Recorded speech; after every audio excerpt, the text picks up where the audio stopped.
Chers amis, bonsoir. Merci de nous avoir rejoints pour cette conférence de droit et commerce.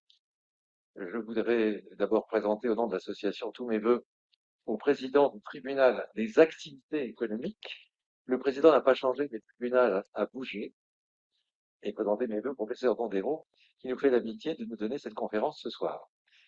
Je ne vais pas prendre la parole très longtemps, je vais juste citer Paul Lucanu, qui disait que l'unanimité, c'est la loi de la minorité. Le veto minoritaire est effectivement un, un poids pour la règle majoritaire. Et c'est autour de cette question que le président Sayer et le professeur Bondéron vont nous entretenir ce soir. Monsieur le Président, je vous rends la parole pour votre tribunal.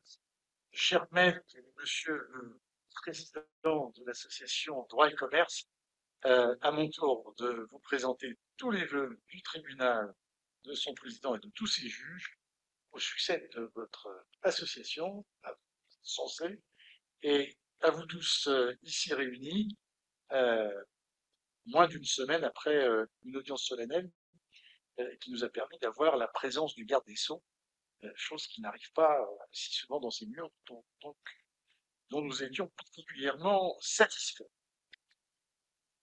J'ai envie de dire quoi de plus sympathique pour un président de tribunal qui a passé un certain nombre d'années dans la chambre de droit des sociétés, d'être confronté à un pur sujet de droit des sociétés, n'est-ce pas, monsieur le professeur, euh, et un sujet qui a, euh, ai-je découvert, parce que je m'étais concentré essentiellement sur les arrêts de cassation, mais un sujet qui a trouvé sa source au sein de cette juridiction et non pas dans la Chambre de droit des sociétés. Et donc, pour introduire le sujet, je me suis livré à un exercice d'archéopaléontologie juridique en reprenant quelques extraits des conclusions de première instance, Madame Bromard-Messager,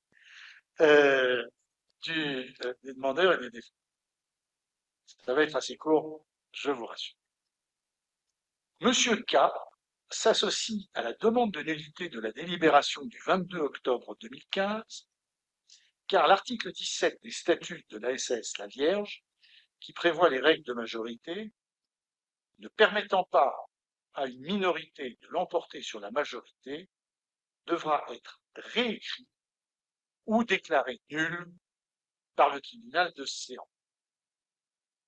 En effet, l'article 17 des statuts de l'ASS La Vierge stipule, deuxième alinéa, les décisions collectives des associés sont adoptées à la majorité du tiers, avec un grand T, des droits de vote des habilités à prendre part au vote, à vote considéré. L'avocat poursuit. Au-delà de la contravention, il est évident que cette disposition doit s'apprécier in concreto. Le tiers mentionné avec un grand T évoque uniquement le quorum et la seule interprétation de ce grand T est que l'Assemblée délibère à la majorité du quorum des présents, en l'espèce la majorité du tiers présent. Il ne peut y avoir d'autre interprétation, car les termes majorité et tiers sont oxymoriques, ils s'opposent par nature. Notion de majorité n'a pas besoin de définition, la majorité des présents, c'est la majorité, et elle ne peut être qualifiée de majorité de la minorité. La majorité peut être absolue, elle peut être qualifiée aux 2 tiers, aux 3 quarts, elle peut être écrasante, mais en majuscule, elle ne saurait être minoritaire. Une majorité ne peut être minoritaire à son opposition majoritaire, 29,79 des voix contre 66,42%, une majorité. Réponse très simple de la partie adverse. Le tribunal constatera que M. K n'hésite pas à recourir à tout moyen de s'opposer à la dilution de sa participation dans le capital social de la Société La Vierge en sollicitant la nullité de dispositions statutaires dont il a lui-même approuvé la modification plus de 2 ans et demi auparavant. Or, non seulement sa demande est irrecevable, faute de présenter un lien suffisant avec le litige introduit par M. G, mais celle-ci est de surcroît infondée, faute pour M. K de démontrer que la délibération de l'Assemblée générale du 16 mai 2013, ayant modifié la rédaction de l'article 17 des statuts, est entachée de nullité. Réponse du tribunal de Séan qui, dans les faits, rappelle que le 22 octobre 2015, réunis pour une nouvelle Assemblée générale ordinaire, les associés ont approuvé les comptes clos, puis ils ont, à la majorité du tiers avec un grand T, prévu par le statut de la Vierge, approuvé la suppression du droit préférentiel de souscription. Et donc la motivation énonce, attendu que l'article 70 du Code de procédure civile dispose que les demandes reconventionnelles ou additionnelles ne sont recevables que si elles se rattachent aux prétentions originaires par un lien suffisant, que l'article 65 du dit Code dispose que constitue une demande additionnelle la demande par laquelle une partie modifie ses prétentions antérieures, attendu que la demande de nullité de M. C concerne une délibération de l'Assemblée générale extraordinaire portant sur l'augmentation du capital social, que la demande de M. K tend à obtenir la nullité de la délibération de l'Assemblée générale par laquelle les actionnaires historiques de la Société La Vierge ont décidé de modifier les conditions d'adoption des décisions d'Assemblée générale faisant passer la majorité des 2/3 à une majorité du tiers, que cette demande n'est ni une demande additionnelle au sens de l'article 65 du Code de procédure civile, ni une demande conventionnelle, qu'elle doit donc faire l'objet d'une assignation distincte. Le tribunal dira irrecevable la demande de M. K de prononcer la nullité de l'article 17 des statuts. Et la Cour d'appel de confirmer sur ce point que la demande d'annulation d'une stipulation statutaire ne peut constituer l'accessoire, la conséquence ou le complément nécessaire de demande d'annulation d'une résolution d'une Assemblée générale extraordinaire, laquelle a été prise en application de la dite règle statutaire, les deux demandes étant en outre parfaitement distinctes et indépendantes l'une de l'autre. Ce qui est amusant, c'est qu'en réalité, en première instance, le sujet a été évacué sur le simple moyen de l'irrecevabilité. J'ai essayé de rappeler tout à l'heure l'un des juges qui avait participé à ce délibéré pour savoir s'il avait conscience de la suite. En réalité, il n'en avait aucune conscience. Étant troisième du délibéré en question, il en avait jusqu'à oublier l'espèce. Mais je trouve assez cocasse que partant d'un sujet qui a été évacué sur le fondement de l'irrecevabilité, on en arrive à traiter d'un sujet essentiel de droit des sociétés, qui est la liberté statutaire et les limites de celle-ci. Avec, pour ceux qui y ont participé, je dois dire que c'était très riche, puisque les débats de l'Assemblée plénière filmés, et donc on a pu suivre soit en direct, soit en différé les débats, mais c'était vraiment ainsi que le débat était posé. La liberté statutaire d'un côté, une forme de liberté utile, mais vous allez le développer, monsieur le professeur, d'un autre côté, et évidemment une position de la Cour de cassation, je dirais évidemment, je ne devrais pas dire évidemment d'ailleurs, mais une position de la Cour de cassation qui, en l'espèce, a été suivie par l'Assemblée plénière après l'arrêt de rejet, après l'arrêt de résistance, pardon, de la Cour d'appel de Paris. Voilà donc une introduction à un sujet qui promet d'être passionnant, mais à vous la parole. Je ne présente pas le professeur Dondero, qui est évidemment connu de nous tous. Bien, merci, Monsieur le Président Patrick, et merci, Monsieur le Président, cher Antoine, de m'accueillir pour cette intervention consacrée à la force de la règle majoritaire en droit des sociétés. Alors, je dirais rapidement tout le bonheur que j'ai à intervenir ici parce que à la fois pour tous les liens que j'ai avec droit et commerce et avec notre communauté de juristes d'affaires de toutes les professions, et puis aussi parce que ce sujet que droit et commerce m'a permis de choisir, c'est un sujet qui remonte à loin. Pour moi, je suis venu avec, alors je n'ai pas retrouvé mon exemplaire original, mais droit et commerce est quand même à l'origine. Alors c'était le colloque de Deauville de 1991 consacré à la loi de la majorité. Et donc, ce document, ça fait partie des écrits qui m'ont véritablement formé comme juriste parce que, euh, bien sûr, il y a eu beaucoup de colloques passionnants de droit et commerce, mais celui-là l'était peut-être plus que les autres.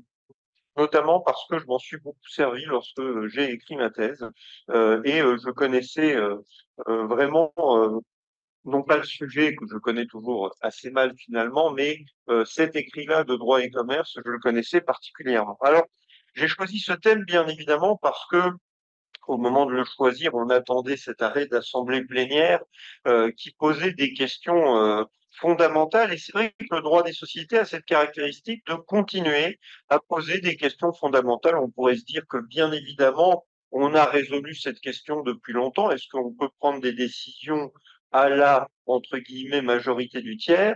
Et puis, ben, on se rend compte qu'on n'a pas véritablement la réponse. Le tribunal de commerce refuse de répondre et se contente de renvoyer par une astuce de procédure à la cour d'appel. Je taquine le tribunal bien évidemment, mais en tous les cas, ça va donner lieu à une des questions les plus intéressantes de ces dernières années, et en même temps une question dont on se dit, mais bon sang, est-ce que la réponse n'était pas déjà quelque part dans un texte? Non, dans de la jurisprudence pas vraiment, dans de la doctrine finalement. Qui s'est vraiment interrogé sur cette clause de minorité? Alors, on trouve quelques écrits qui s'étaient posé la question et qui donnaient des réponses plus ou moins. Enfin, il n'y avait pas une unanimité pour le coup de la doctrine sur le sujet. Mais si on ouvre un peu la perspective, cette règle de la majorité, c'est vrai qu'elle est fascinante et un auteur cher à droit et commerce, je veux parler de Dominique Schmitt, écrivait non pas dans ce numéro, c'était dans sa thèse, cela, qu'il écrivait en 1969 que la loi majoritaire est la loi inéluctable de tout groupement. Et c'est vrai qu'on est tous familiers, bien sûr, de la règle majoritaire. Quand on est à l'école, on doit élire son délégué de classe, c'est à la majorité. À l'université, on peut faire partie d'une association étudiante, on va se retrouver à voter, et puis plus tard, dans un ordre professionnel, on va voter. Quand on est magistrat, dans une décision qu'on va prendre collégialement, on va voter, même si je ne sais pas vraiment si les magistrats votent tant que ça, ou s'ils décide autrement, par consensus, par acclamation, je n'en sais rien. Je ne suis pas dans ce secret-là. Et puis, bien sûr, dans les sociétés, on vote au conseil d'administration ou dans les organes de direction collégiaux et on vote en assemblée. Et c'est vrai qu'il y a cette caractéristique de la règle majoritaire qui est que la décision prise à la majorité s'impose aux minoritaires. Alors, c'est pas des choses qu'on voit écrites très facilement dans les textes. Il faut aller creuser, gratter.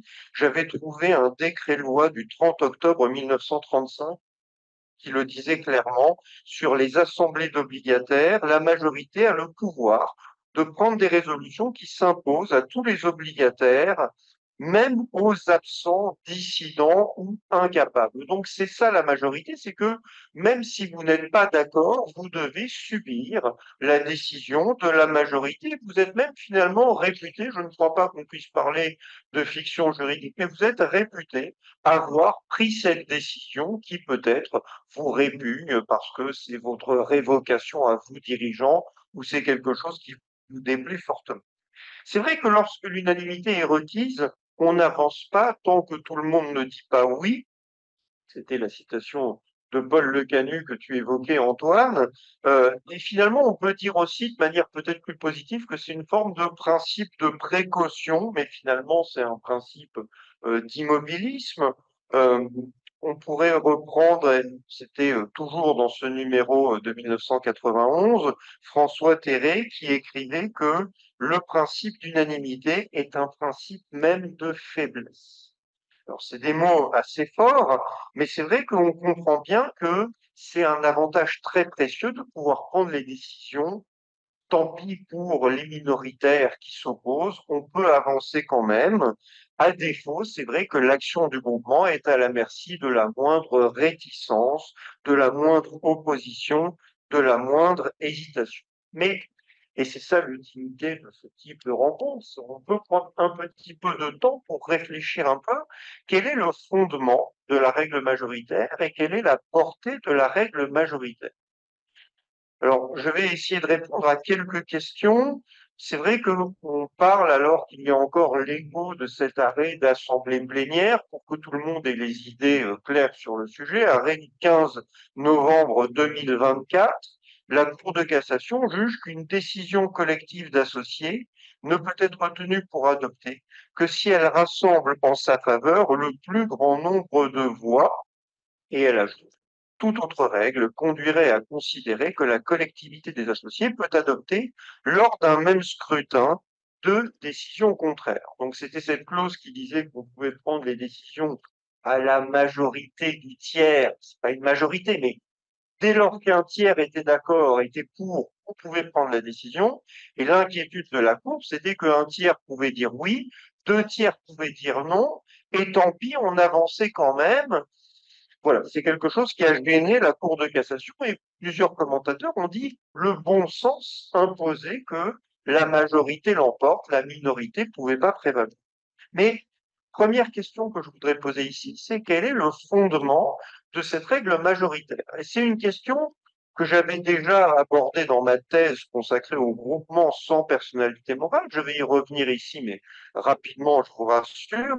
Cette question, c'était est-ce qu'il y a un lien entre la personnalité morale et la règle de la majorité? Parce que c'est vrai qu'on voit plusieurs raisons de lier la personnalité morale du groupement et la règle majoritaire. Et c'est quelque chose qu'on trouve en doctrine encore de temps à autre. Première raison, une raison de, comment dire cela, de coexistence fréquente. Il est fréquent que quand un groupement, une société par exemple, a la personnalité morale, eh bien, on applique la règle de la majorité. Prenez les SARL, vous prenez les sociétés anonymes, le législateur a prévu des règles majoritaires pour faire fonctionner leurs différents organes, le conseil d'administration, l'assemblée des actionnaires, l'assemblée des associés de la SARL. Tout ce monde-là fonctionne avec une règle majoritaire. Et donc, on peut se dire que finalement, il y a une coexistence systématique de la personnalité morale et de la règle majoritaire. Alors, on se dit tout de suite, non, on connaît des personnes morales qui fonctionnent avec une règle d'unanimité. Dans les sociétés de personnes, on a ça facilement.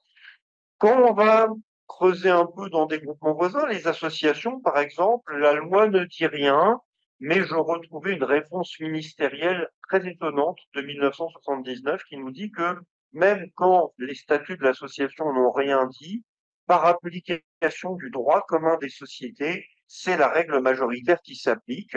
Bon, il y a quand même une coexistence fréquente entre personnalité morale et règle majoritaire.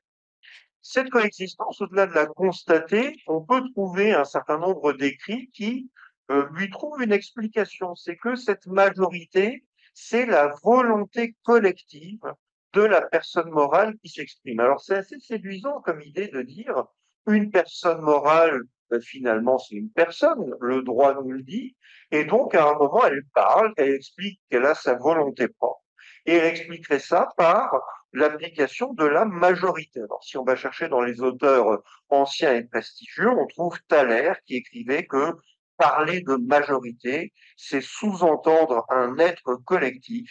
L'Assemblée générale votant à la majorité, c'est l'âme même de la personne morale réglant les intérêts de la collectivité, l'instrument de la volonté supérieure de la compagnie. On est très impressionné.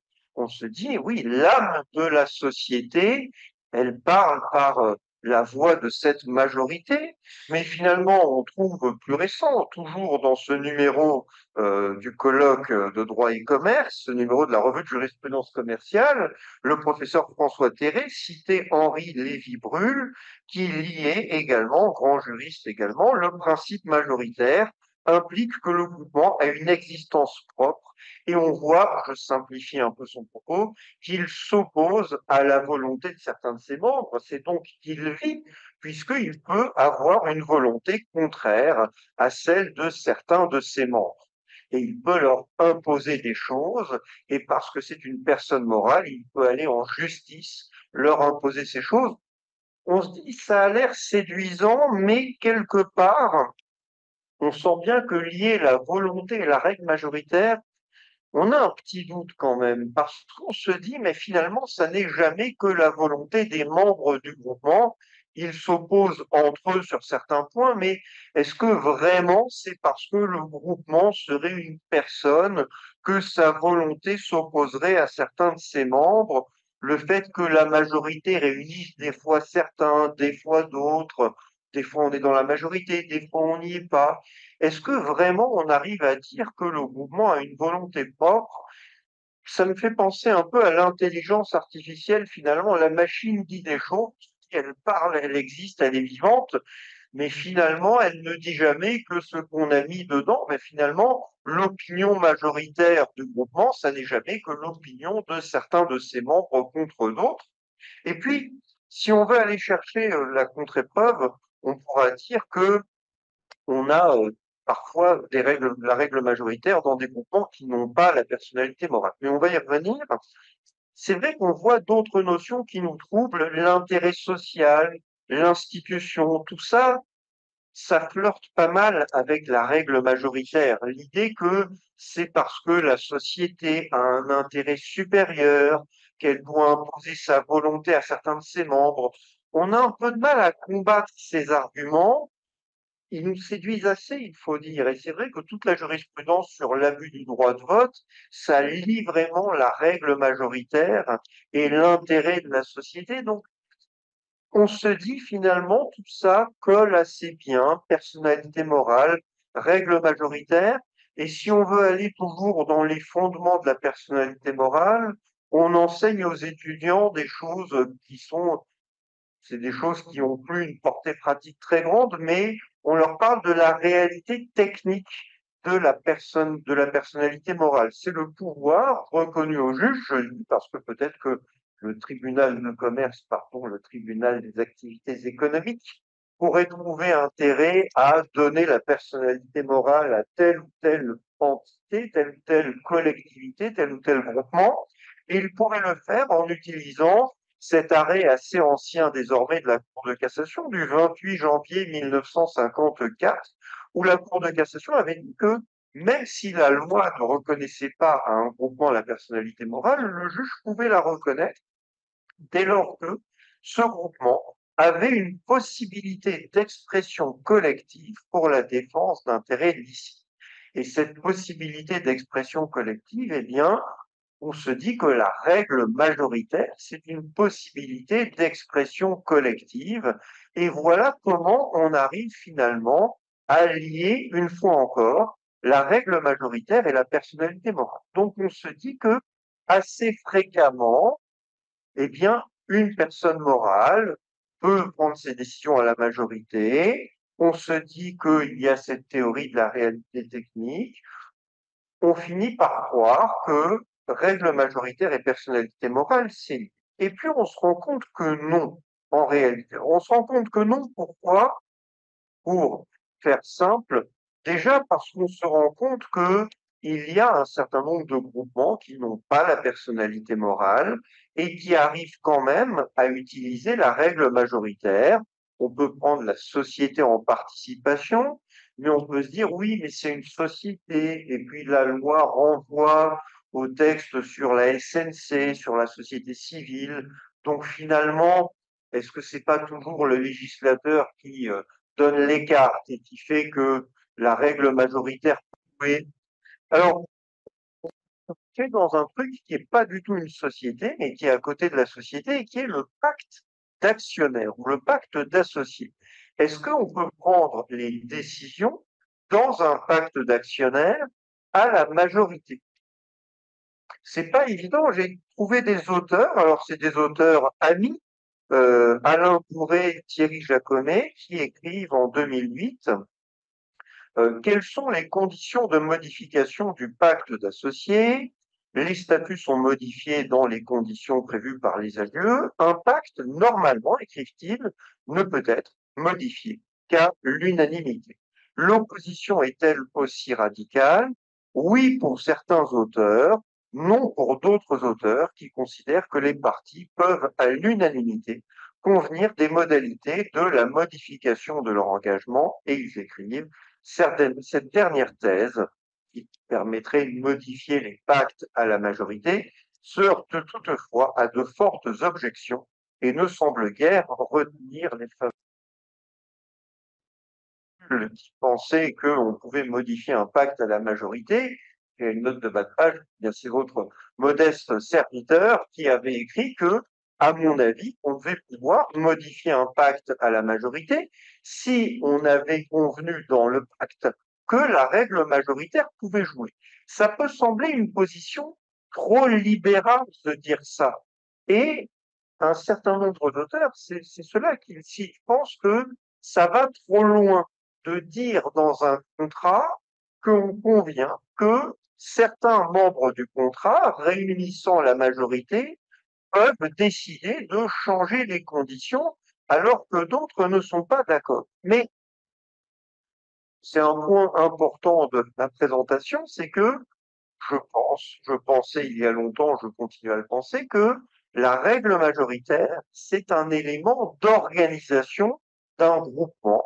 Ça n'a aucun lien avec la personnalité morale, ça facilite la vie du groupement, donc ça semble assez logique que si le législateur croit assez en un groupement pour lui donner la personnalité morale, il lui permette de prendre ses décisions à la majorité, mais je ne crois pas que ça ait un lien nécessaire avec la personnalité morale. Et donc, il me semble que c'est un élément d'organisation que la loi, les statuts d'un groupement, la convention d'un groupement peuvent mettre en place. On a une contre-épreuve d'ailleurs sur le fait que c'est pas lié à la personnalité morale, c'est qu'un groupement comme l'indivision, qu'on connaît tous dans le Code civil, peut prendre, je ne vais pas rentrer dans le détail ici, mais peut prendre certaines décisions à la majorité. Donc, c'est que ce n'est pas nécessairement attaché à la personnalité morale. Donc, la règle majoritaire est un élément d'organisation du groupe. Cet élément d'organisation du groupement, il relève de la volonté des parties, c'est-à-dire que on ne peut pas vous imposer la règle majoritaire si vous n'avez pas accepté, si vous n'avez pas consenti à un moment donné à vous soumettre à la règle majoritaire. Pourquoi? Pour différentes raisons.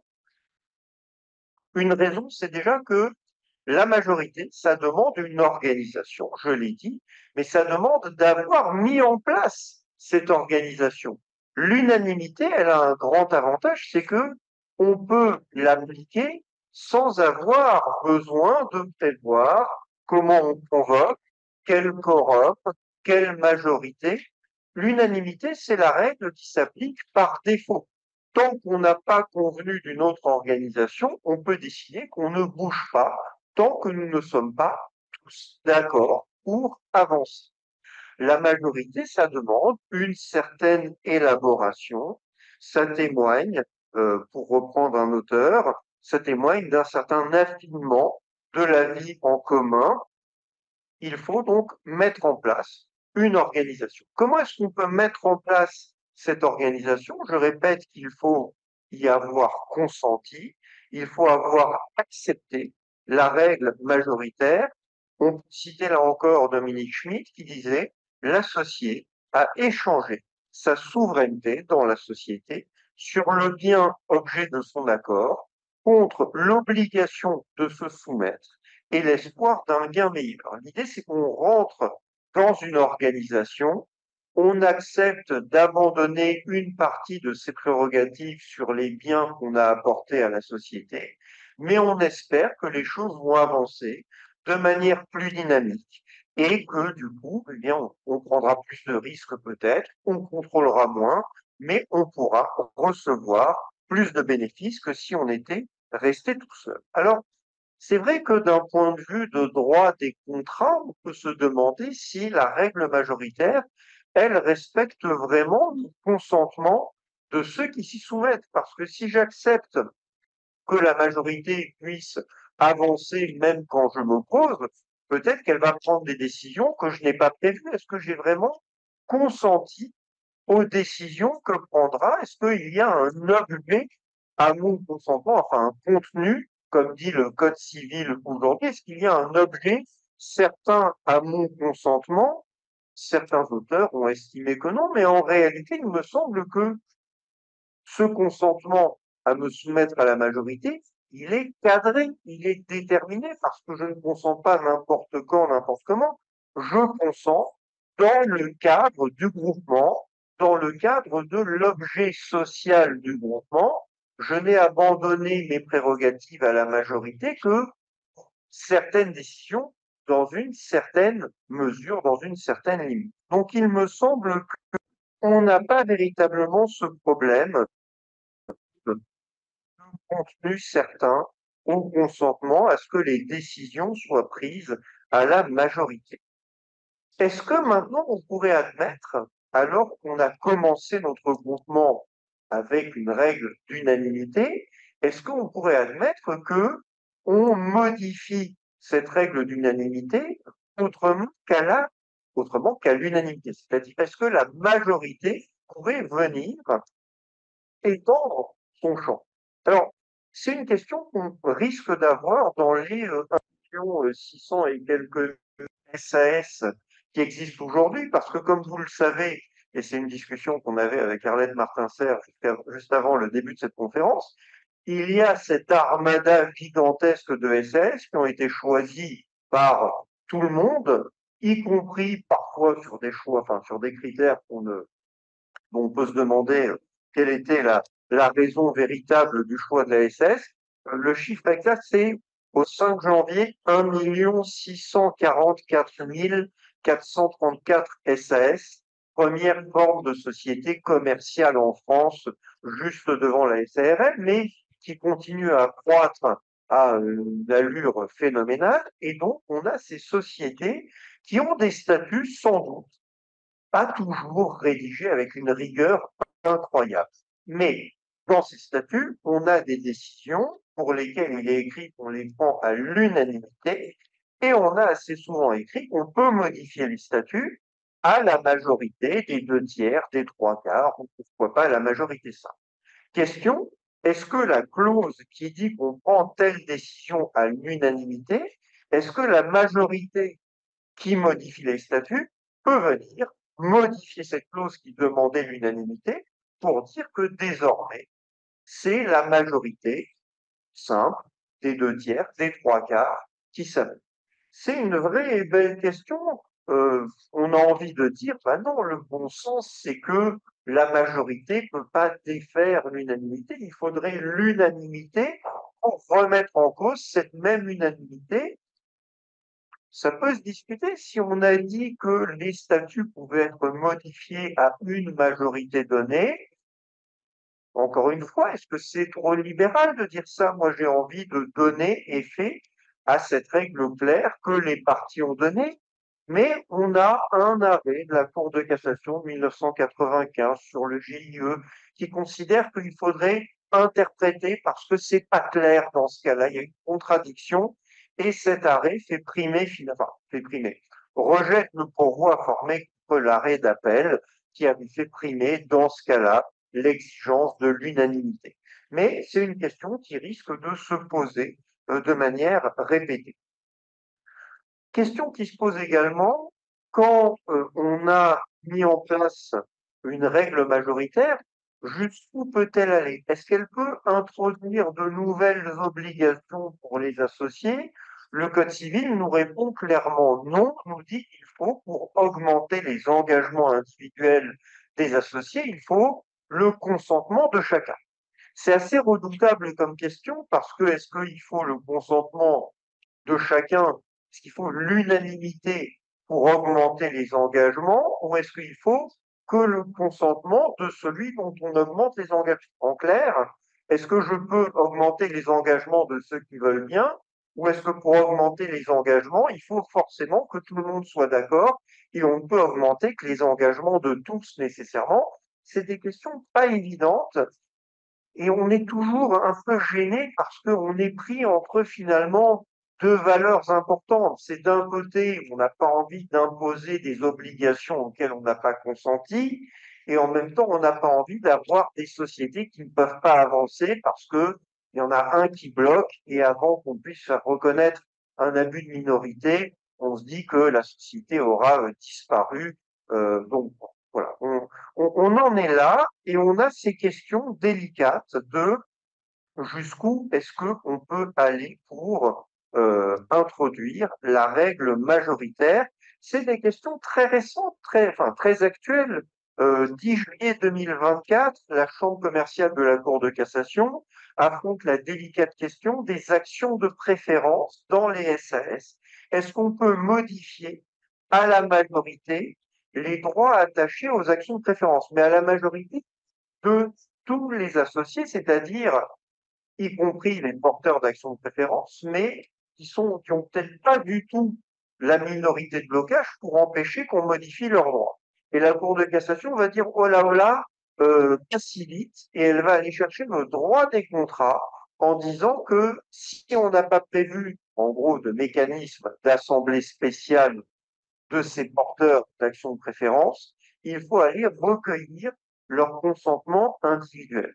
C'est pas très dynamique, solution.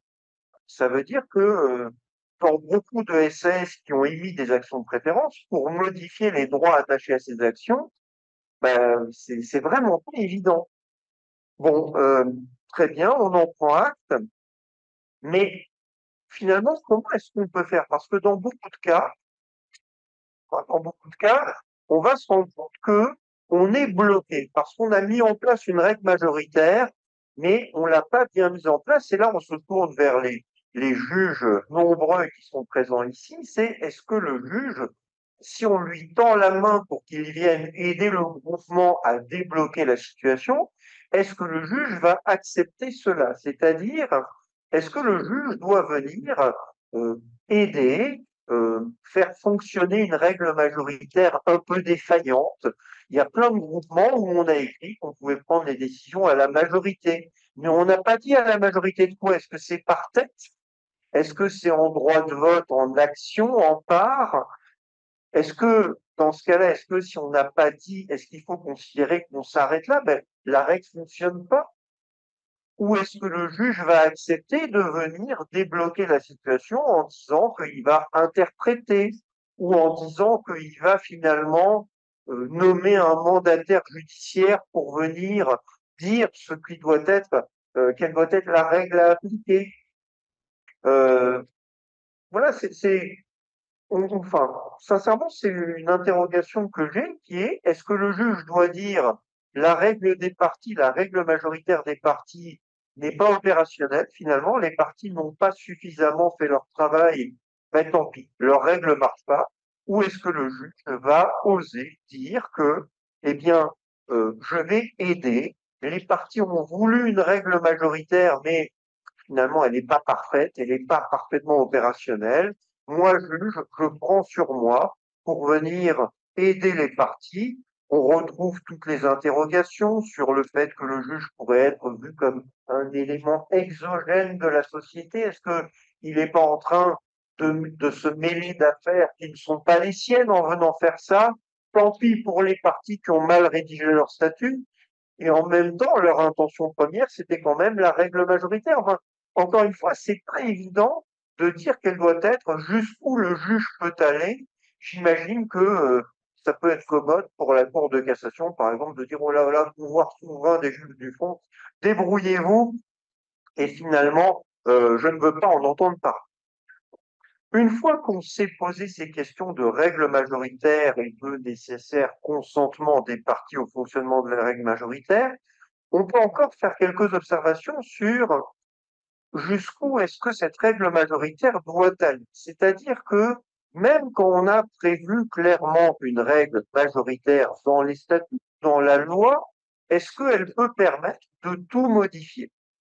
On a eu au XIXe siècle des débats sur ce qu'on appelait les prérogatives essentielles, c'est-à-dire dans une société anonyme, même quand la loi a dit que la majorité pouvait modifier les statuts, est-ce qu'on peut modifier l'objet social? On a envie de dire oui, après tout, si on peut modifier les statuts, c'est en leur clause, l'objet social doit être compris. Mais regardez, en mars 2024, la Cour de cassation est saisie dans une affaire de franchise participative. Une société a écrit dans son objet social qu'elle travaille sous enseigne Carrefour, et c'est une société, vous savez, la franchise participative, il y a un minoritaire qui est une société du groupe franchiseur. On soumet à l'Assemblée une proposition de résolution, modifier les statuts pour changer dans l'objet social, retirer la mention Carrefour. Il y a quelqu'un qui n'est pas d'accord, c'est la société du groupe Carrefour qui va dire non mais moi je m'oppose, et le majoritaire qui est le franchisé va dire attention, c'est un abus de minorité qui est en train d'être commis.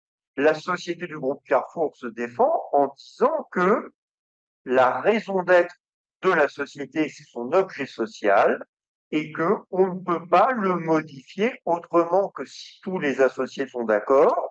Et la théorie de l'abus du droit de vote n'a pas à jouer dans cette situation pour cette question de modification de l'objet social. La Cour de cassation chambre commerciale répond que le refus d'un associé minoritaire de modifier l'objet social peut être contraire à l'intérêt général de la société. Donc on comprend que la majorité peut aller jusqu'à modifier l'objet social et on peut faire jouer la théorie de l'abus du droit de vote dans cette situation. Mais bon, on a eu la même question, je passerai rapidement, en matière syndicale. Est-ce que la majorité peut décider de changer l'affiliation d'un syndicat à une confédération? La Chambre sociale avait déjà abordé cette question dans les années 60. Bon, le débat est finalement assez intemporel. Là où je voudrais aller peut-être plus avoir un regard vers le futur que vers le passé, c'est jusqu'où est-ce qu'on pourrait aller et peut-être pourquoi est-ce qu'on n'y va pas? C'est-à-dire ce qu'on pourrait appeler les variations inexploitées de la règle majoritaire. On est un peu surpris de voir finalement les sociétés fonctionner, sociétés civiles, sociétés commerciales, avec une règle majoritaire version 1.0 si on peut dire, c'est-à-dire c'est une règle majoritaire assez rudimentaire. C'est on soumet à l'Assemblée une proposition de résolution et l'Assemblée doit décider si elle vote pour, si elle vote contre.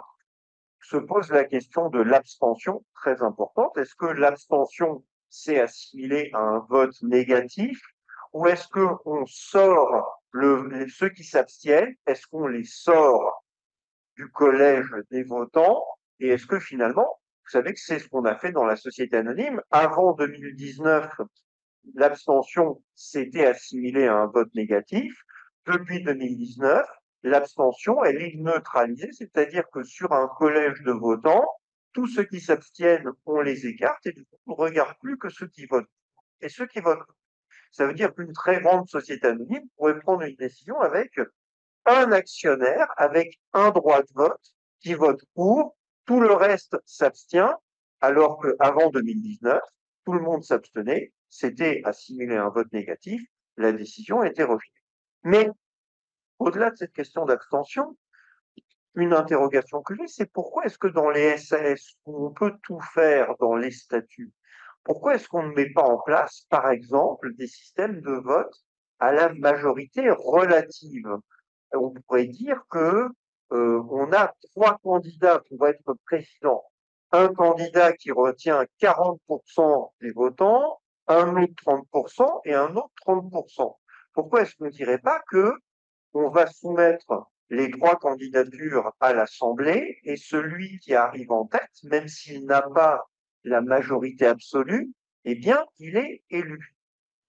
On pourrait faire ça, me semble-t-il, dans les statuts d'une SS. Or, on pourrait faire ça, je ne suis pas complètement sûr, parce que quand on lit l'arrêt d'assemblée plénière dont on parlait tout à l'heure, ce que je vais dire n'engage que moi en tant que professeur critique de la jurisprudence. Mais il me semble, et je l'ai écrit, donc je crois que je peux le redire sans trop de crainte ici, il me semble que dans cet arrêt, dont je comprends qu'il faut concilier les positions de nombreux magistrats puissants, je comprends que, enfin, je trouve que dans cet arrêt, il y a des choses qui ne sont pas complètement raccord. C'est-à-dire que, je dirais pas que c'est comme les garanties passives où on a mis une clause pro-acquéreur et une clause pro-vendeur à deux bouts opposés de l'acte, mais quand même, dans cet arrêt, il est dit une décision collective d'associés ne peut être tenue pour adopter que si elle rassemble en sa faveur le plus grand nombre de voix. Quand on lit ça, on se dit la majorité relative, ça passe. Celui qui a 40%, il a le plus grand nombre de voix. Les deux autres qui ont 30% ne sont pas le plus grand nombre de voix, c'est très clair. Mais ensuite, l'arrêt dit la décision collective d'associés d'une SS, prévue par les statuts ou imposée par la loi, ne peut être valablement adoptée que si elle réunit au moins la majorité des voix exprimées, toute clause statutaire contraire étant réputée non écrite. La majorité des voix exprimées, ça a l'air plutôt la majorité absolue que une majorité relative. Et si on va voir l'arrêt de la Chambre commerciale de la Cour de cassation de 2022, lui, il était très clair, il disait les résolutions d'une SS ne peuvent être adoptées par un nombre de voix inférieur à la majorité simple des votes exprimés. Donc, majorité relative, non, nous disait la Chambre commerciale de la Cour de cassation. Majorité relative, oui ou non, nous dit l'Assemblée plénière de la Cour de cassation. J'ai pas l'impression de ma pratique des statuts de SAS que ça soit très répandu.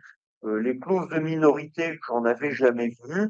Les clauses de majorité relative, j'ai pas l'impression que ça soit des choses qu'on aille chercher, qu'on aille mettre dans les statuts.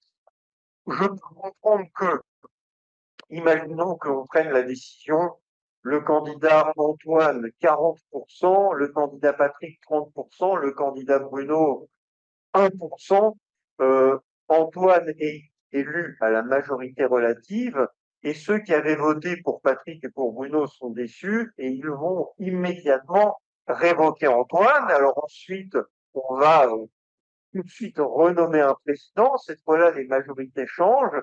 Et puis toujours à la majorité relative, c'est Patrick qui est élu.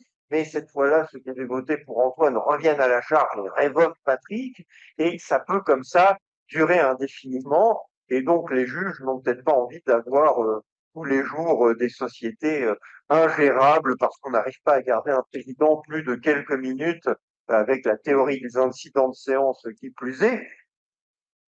Cela fait 1 minute que vous êtes nommé, mais on trouve que vous êtes un très mauvais président. On demande votre révocation. Voilà. Au-delà de la majorité relative.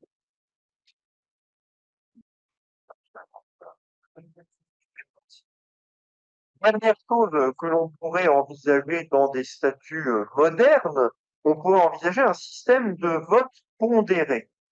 On lit des choses quand on s'intéresse aux élections, alors pas dans la sphère privée, mais aux élections par exemple, effectivement, parlementaire, on lit des choses sur des systèmes plus élaborés que ceux qui consistent à dire pour qui votez-vous? Il y a 10 candidats possibles. Plutôt que de dire moi je vote pour le candidat numéro 3 et tous les autres j'en veux pas, on peut proposer des choix plus élaborés, c'est-à-dire de noter les candidats. Le premier candidat que je veux, c'est le numéro 3, mais ensuite, numéro 2, je nomme quelqu'un d'autre, puis, et ça descend comme ça, je crois que c'est ce qui se pratique pour certaines élections ordinales, et effectivement, ça permet d'avoir un vote qui traduit peut-être davantage, ça permet de trouver le candidat qui recueille finalement qui est peut-être pas le premier pour tout le monde, mais qui est le candidat finalement qui a la meilleure moyenne. Et alors, on trouve des choses très intéressantes, on appelle ça, alors, ça a des noms qui sont généralement ceux qui ont créé cette méthode, ça c'est la méthode de Bagdad, mais on trouve un certain nombre d'autres méthodes plus ou moins élaborées. Et finalement, c'est des choses, on se dit, est-ce qu'il n'y a pas de la place pour un nouveau métier qui serait ingénieur des prises de décision dans les SAS, par exemple? Mais finalement, là encore, c'est des choses, on a l'impression que c'est pas du tout exploité par la pratique et qu'on préfère avoir un système assez simple où la majorité dit oui ou dit non, et puis c'est tout, et qu'on va pas s'embêter à vous demander, mais vous, la troisième option, est-ce que vous ne la préférez pas à la cinquième sous-option? Ah, je sais pas, peut-être si. Bon, en tous les cas, c'est pas des choses qui sont très exploitées en pratique, me semble-t-il. Bon, est-ce qu'il y a une véritable demande? Je n'en ai pas l'impression, mais cette dernière observation, elle nous amène à une réflexion qui nous rapproche de la conclusion, c'est que on voit que c'est peut-être pas très utile de développer des mécanismes trop élaborés, trop complexes de prise de décision. Mais alors peut-être que c'est parce que finalement, cette majorité qui choisit entre pour et contre, ça apparaît comme un mécanisme suffisant.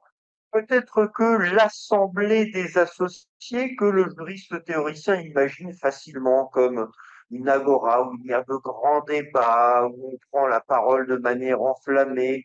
C'est vrai qu'on imagine l'assemblée, organe souverain de la société. Finalement, dans beaucoup de sociétés, ça se passe pas comme ça. Dans beaucoup de sociétés, il y a des votes par correspondance. Les grandes sociétés cotées, les votes par correspondance, ils ont souvent fait la décision avant que l'Assemblée se réunisse. Donc finalement, on peut se demander si cette Assemblée, la règle majoritaire joue, bien sûr, mais est-ce que l'Assemblée, comme lieu de discussion, comme lieu d'élaboration de la volonté collective, est-ce qu'elle a véritablement un rôle? Pardon de le dire comme ça, j'ai l'impression de dévaloriser notre sujet, mais la règle majoritaire a certainement un grand rôle.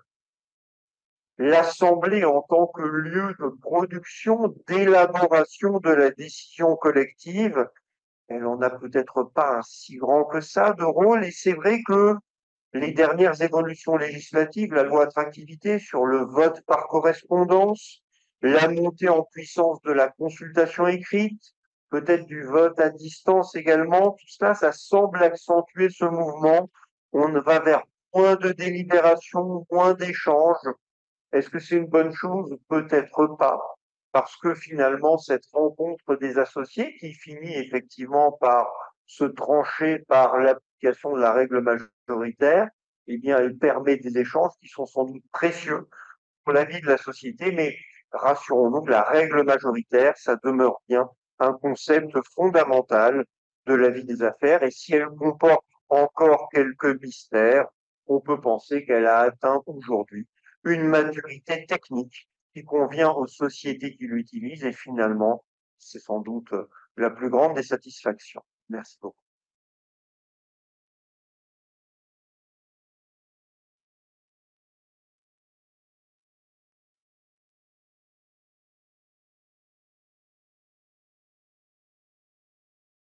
Merci, monsieur le professeur, cher Bruno, de cette conférence passionnante qui nous a interpellés sur le sujet de l'expression de la volonté, du consentement des associés, de l'Assemblée, lieu d'élaboration d'une décision. Effectivement, les parallèles n'ont pas manqué de s'imposer tout au cours de l'exposé. Je vais interroger la salle, qui ne va pas du tout hésiter à poser des questions. Et simplement, je voudrais juste faire une petite remarque, euh, qui est peut-être non pas une piste, mais une réflexion simplement de ma part. Ce que je retiens, première analyse, c'est que si on peut définir l'objet de la décision par rapport aux intérêts en cause, par exemple des actions à dividendes prioritaires, ou des actions de préférence, dès lors qu'on a l'assentiment sous une forme à définir, majoritaire ou unanime, des intéressés, on peut peut-être céder davantage quant à la règle majoritaire pour la décision de modification. Et à ce moment-là, ceux qui ne sont pas directement concernés pourraient participer à l'assentiment général, non pas unanime, mais majoritaire, déjà consentis en partie par une simple majorité au sein des intérêts particuliers objet de la décision. Il y a du travail pour les avocats, c'est merveilleux. La salle, voulez-vous poser quelques questions? Je vais peut-être poser avant que la salle, pardon. Non, ça permet toujours à la salle de réfléchir à sa question. Qu'un quidam lance la première question. Je voulais être certain de comprendre la portée de cette décision, parce qu'elle est rendue quand même au visa de l'article 227.9 du Code de commerce de mémoire. Et donc, est-ce qu'elle ne concerne que les SAS ou est-ce qu'elle a une portée plus large que ce que l'auteur Alors, ce que j'ai écrit, et il me semble que c'est une décision je ne vois pas, à part effectivement le visa, mais on a compris que le visa aujourd'hui, ça n'a pas une si grande importance que ça. D'ailleurs, la Cour de cassation ne se gêne plus pour mettre comme visa des choses que les parties n'avaient pas visées. C'est assez étonnant, mais aujourd'hui, vous comparez ce qu'il y a dans les moyens de cassation et ce que vous retrouvez dans l'arrêt de cassation, ben, c'est parfois différent. Et il me semble que c'est une décision qui vaut pour toutes les sociétés. Et c'est vrai que cette clause de minorité qui n'a pas plu à la Cour de cassation dans la SAS, société la plus ouverte et la plus libérale à toutes les créations, on imagine assez mal que elle trouve grâce dans d'autres formes de société et peut-être même dans d'autres formes de groupement. Je suis pas sûr que une association loi de 1901, par exemple, arrive à faire ça aujourd'hui. Et c'est même, enfin, et l'arrêt, fois qu'il a fait exploser la clause, ça veut dire, enfin, il considère que la clause est réputée non écrite, c'est-à-dire, en fait, on a arraché la clause de vos statuts, ça veut dire que vous vous retrouvez sans clause, donc vous voilà reparti pour l'unanimité.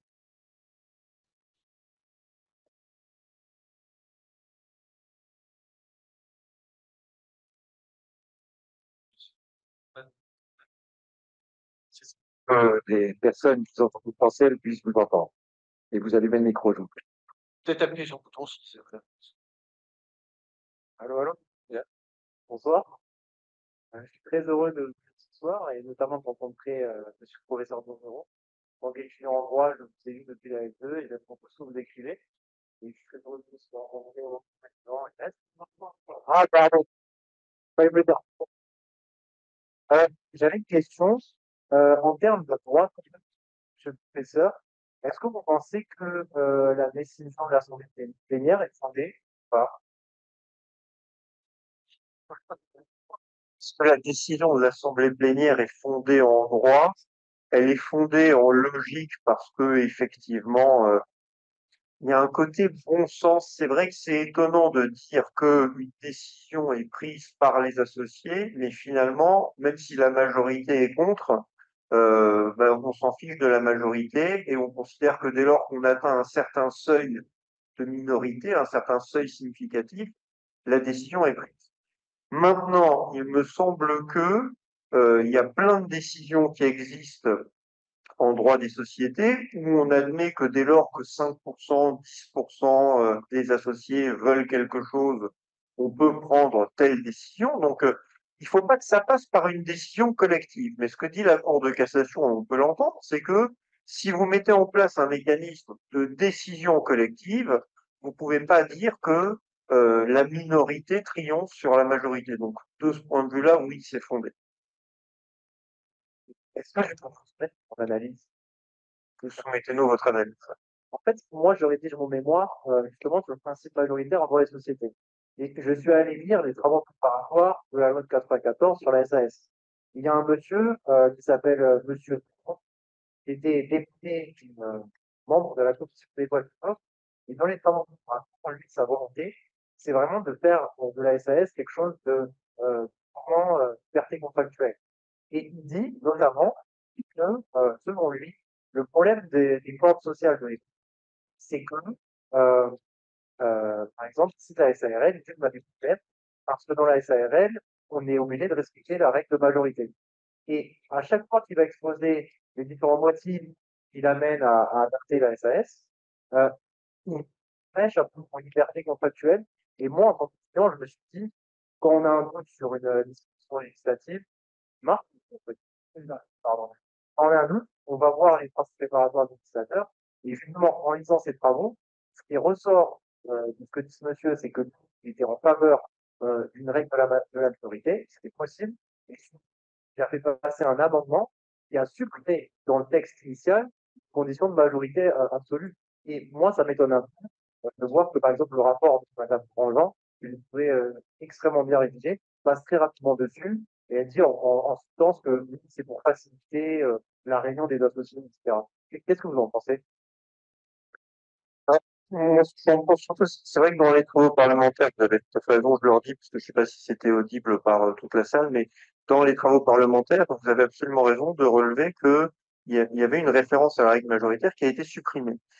Après, le truc, c'est que déjà, on voit que cette clause, enfin, ces décisions prises à la minorité, elles sont finalement rarissimes parce que avant que débarque cette société La Vierge, qui a donné lieu à toutes ces décisions, finalement, on a l'impression que, enfin voilà, c'est pas la clause standard qu'on rencontrait dans les statuts de SAS.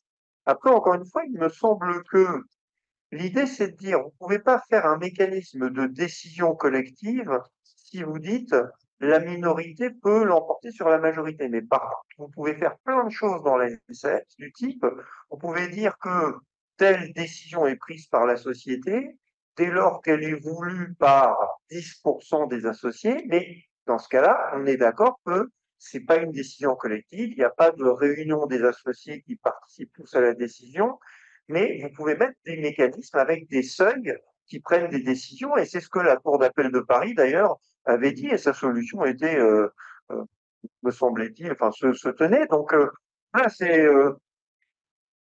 l'idée, c'est de pas avoir un système où les minoritaires peuvent l'emporter sur les majoritaires. On trouve que, voilà, c'est contraire au bon sens, et ça, je trouve qu'on peut l'entendre. J'ai le sentiment, évidemment pas dans le délibéré de l'Assemblée plénière, nous n'avons que la décision, et que ce qui l'a emporté, c'est effectivement le risque de décision contraire et de désordre social susceptible de résulter. S'il n'y avait pas eu le risque que, pour quasiment de la même assemblée, on peut à supposer qu'il ait la possibilité de mettre cette question à l'ordre du jour, mais dans la mesure où un autre groupe de minoritaires aurait pu faire passer une décision contraire, c'est ce désordre-là que l'Assemblée plénière a voulu empêcher. S'il n'y avait pas eu ce cas, ils auraient accepté. Parce qu'après tout, pour prendre un autre mode de société que j'ai bien connu, la société en commandite, dans la société en commandite simple, en commandite par action, des minoritaires, d'une certaine manière, certains sont commandités, d'autres sont commanditaires, mais des minoritaires arrivent à imposer une vision sociale et des décisions sociales commanditaires. Donc, c'est le risque de contrariété de décision qui était pour moi le plus fort. Mais c'est là, enfin, moi, j'étais très étonné de cet aspect des choses, c'est-à-dire qu'on a envie de dire, mais de quoi la Cour de cassation, pardon, je le dis vulgairement, je le dirais pas comme ça, mais on a envie de dire, de quoi se mêle-t-elle? Parce que c'est la société la plus audacieuse, la plus ouverte, la plus dangereuse pour ceux qui y vont. Je veux bien que c'est devenu une forme de société extrêmement répandue, mais enfin, si on vient dire, on peut pas faire ça parce qu'il y a un danger de désorganisation de la société, il y a plein de choses dans la SS qui vont être arrêtées par les juges parce qu'ils vont dire, oh là là, mais vous n'y pensez pas, une clause d'exclusion, malheureux, vous pourriez, on peut caricaturer un peu, mais je trouvais l'argument un peu étonnant, parce qu'on se dit, bah oui, il y a un risque que il y ait un court-circuit des statuts, mais finalement, le risque, il est là, mais il peut être à 1000 autres endroits dans la vie d'une SS. Voilà, Merci beaucoup. merci.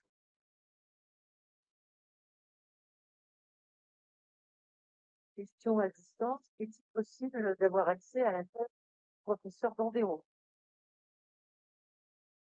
Oui, oui, il est possible d'avoir accès, parce qu'elle est publiée aux presses universitaires, Aix-Marseille,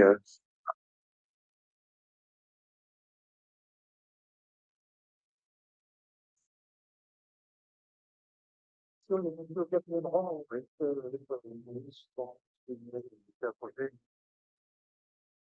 oui, c'est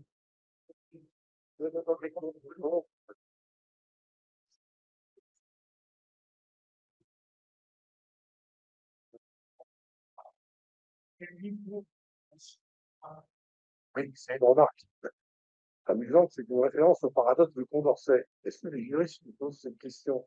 Parce que pour ce paradoxe, le mode de scrutin peut échouer à refléter fidèlement l'intensité des préférences et le choix des votants. Même si chaque votant préfère clairement une option à une autre, l'agrégation de leurs préférences peut conduire à un cycle paradoxal où aucune option n'est préférée de manière cohérente. C'est pas que l'envie des juristes.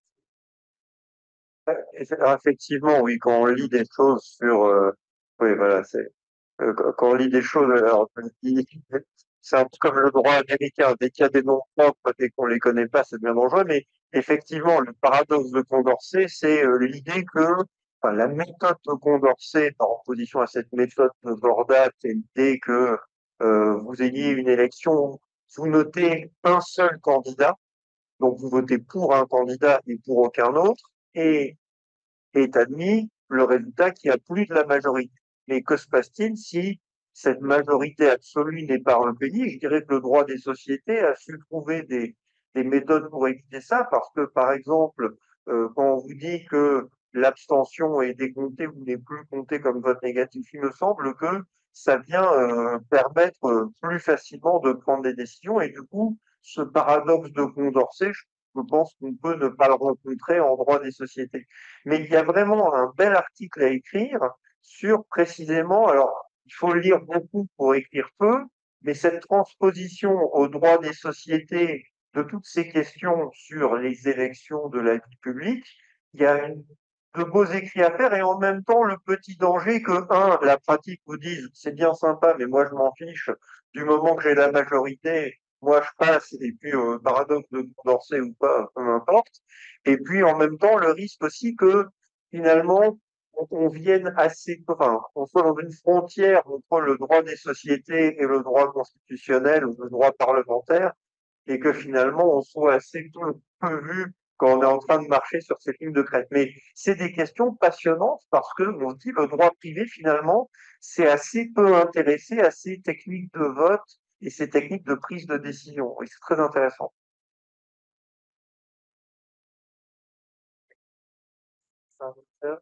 Je suis étudiant à Paris-Nanterre. Donc, vous parlez près je suis à Paris-Nanterre et donc c'est pour moi les niveau scolaire des prisons ce soir. Ma question, c'est par rapport à la décision majoritaire. J'aimerais savoir, est-ce qu'on ne pourrait pas considérer que l'arrêt de la CPPD pourrait représenter une sorte de recul de la liberté contractuelle, étant donné que il me semble que l'institution de la SAS a été pour insuffler une sorte de liberté contractuelle dans le droit des sociétés. Et donc, je me disais, la réflexion que je me suis faite par rapport à l'arrêt, c'est que le fondement même qui a permis au juge de pouvoir casser la décision, pour moi, devrait être fondé sur le droit commun des sociétés. Et non pas sur une question de droit de société. Étant donné qu'on a voulu insuffler la liberté contractuelle qui serait du droit commun des sociétés, c'est du droit du contrat.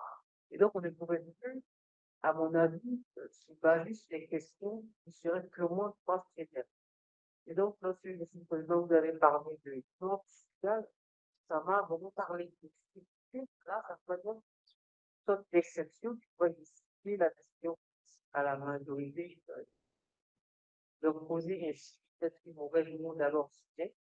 Et est-ce qu'on pourrait considérer la décision de la CGF plutôt de retirer à la Alors, c'est certainement un recul par rapport à vous lisiez l'article L227.9 sur le fait que les décisions collectives étaient prises dans les conditions prévues par les statuts. Vous pensiez que vous pouviez mettre cette clause du tiers. Et puis les juges arrivent et vous disent non, c'est pas possible. Mais quelque part, ils avaient déjà fait une coup en 2007 avec l'histoire de la clause d'exclusion dans les conditions prévues par les statuts. On pouvait écarter l'associé visé par la mesure d'exclusion de ceux qui votaient, et puis la Cour de cassation vous dit non, non, non, parce que le droit commun des sociétés, c'est que tout le monde vote. C'était déjà la décision collective qui rattrapait la liberté statutaire. Donc, c'est vrai qu'on va, enfin, c'est tous les 20 ans quasiment, mais on va quelque part de surprise en surprise parce qu'on croit qu'on peut faire des choses et les juges nous disent non parce qu'il y a un principe supérieur et vous pensiez que vous en étiez libéré et vous n'êtes pas libéré. Ce principe supérieur ici, pour notre arrêt de 2024, c'est le fait que les décisions collectives ne doivent pas voir la minorité faire oublier ce que pensait la majorité. Mais ce qu'on a dit, c'est on va se rabattre du coup sur un système d'action de préférence, c'est-à-dire qu'on prévoira que sur tel type de décision, on pourrait avoir des systèmes de droit de vote qui, suivant les décisions prises, sont plus ou moins importants. Euh, Même ce que j'évoquais tout à l'heure, c'est-à-dire on vient de voter à la majorité relative pour un président et on a peur qu'il soit révoqué tout de suite, on pourrait dire que, une fois qu'il est nommé, peut-être que dans ce cas-là, les droits de vote qu'il détient ont un droit de préférence qui se traduit en droit de vote multiple pendant un certain temps pour permettre d'éviter qu'il soit révoqué trop facilement. Il y a plein de choses à faire avec les actions de préférence qu'on n'a pas encore vraiment envisagées. Mais là encore, c'est un chantier qui est ouvert aux juristes qui ont beaucoup de travail de ce point de vue-là. Merci, cher monsieur.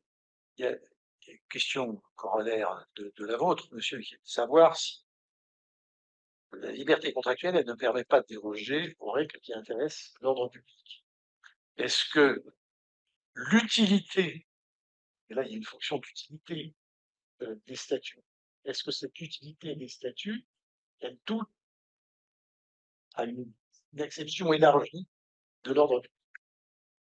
Est-ce qu'on peut faire des statuts qui fonctionnent pas bien? Mais c'est ce qu'on veut. On veut un truc où la minorité passe, la majorité est pas d'accord. Alors le risque, c'est que dès le lendemain, dès l'instant d'après, ou dès la décision contraire qui soit prise. Mais si on a envie de ça, le législateur nous a dit qu'on pouvait faire ce qu'on voulait dans la SAS. Et puis c'est les juges qui débrouilleront l'usine à gaz qu'on a mise en place et qui fonctionne pas. Ben non, la Cour de cassation dit non. D'autres questions? Ah, devez-vous présenter, madame.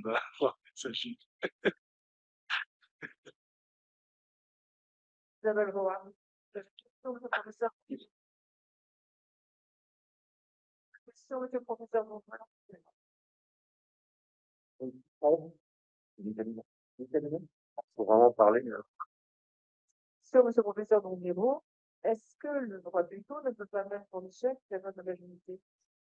Le droit de veto peut mettre en échec la loi de la majorité. Enfin, si on prévoit un mécanisme de décision collective, on ne peut pas avoir de droit de veto. Non, mais c'est important parce que je pense que beaucoup de SAS n'ont pas intégré ça, c'est-à-dire que si on a prévu un mécanisme, encore une fois, enfin, je répète, mais c'est important, de décision collective, si un seul peut dire non, c'est plus une décision collective. Et ça peut poser des problèmes parce que si on a ce type de mécanisme irrégulier, est-ce que la solution, c'est que le juge retire juste la petite phrase sur le droit de veto, ou est-ce qu'il arrache toute la page avec la clause? La dernière position de la Cour de cassation, c'est plutôt de dire que le juge et se contente de rayer la partie problématique de la clause. Mais voilà, non, droit effectivement, ça avec la notion de décision collective.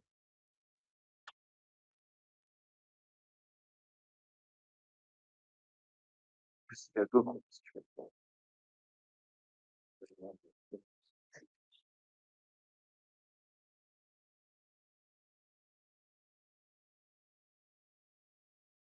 Il n'y a pas d'autres questions. Je vais faire vos annonces, si vous permettez, en notant quand même que la minorité ne peut pas avoir le droit au temps. Comme ça, j'interprète l'arrêt de la Cour de cassation. Et dans la perspective de ce premier semestre 2025, je vous rappelle, je vous annonce que l'association Droit et Commerce fêtera ses 50 ans. Elle aura le bonheur de le fêter dans les locaux du tribunal des activités économiques et nous aurons une conférence, professeur François-Xavier Lucas, sur 50 ans, non pas d'activité économique, mais 50 ans de droit commercial, une remise en question de l'évolution des droits des affaires. Et vous êtes donc tous membres de droit et commerce invités le notaire de l'agenda à nous retrouver donc le 10 mars 2025 en fin de journée. Il y aura également un cocktail un peu exceptionnel compte tenu de la circonstance. Et puis, notre colloque annuel de 2000 nous réunira le 21 et 22 mars à Deauville, comme son nom l'indique, et aura pour thème la maîtrise de la donnée, data, la maîtrise de la donnée en entreprise, entre protection et valorisation. Vaste programme qui a été organisé, la direction scientifique qui est en cours d'élaboration de Madame le professeur Alexandra Bonsamoun, dont on ne présente pas les nombreux travaux en la matière. Donc, je vous invite également à consulter vos boîtes mail et à vous inscrire à ce colloque qui promet, comme les précédents, plus d'intérêt et de convivialité, bien entendu. C'est l'autre aspect de nos réunions. En attendant, je vous propose de nous retrouver dans le monde pour le verre de l'amitié. À tout à l'heure.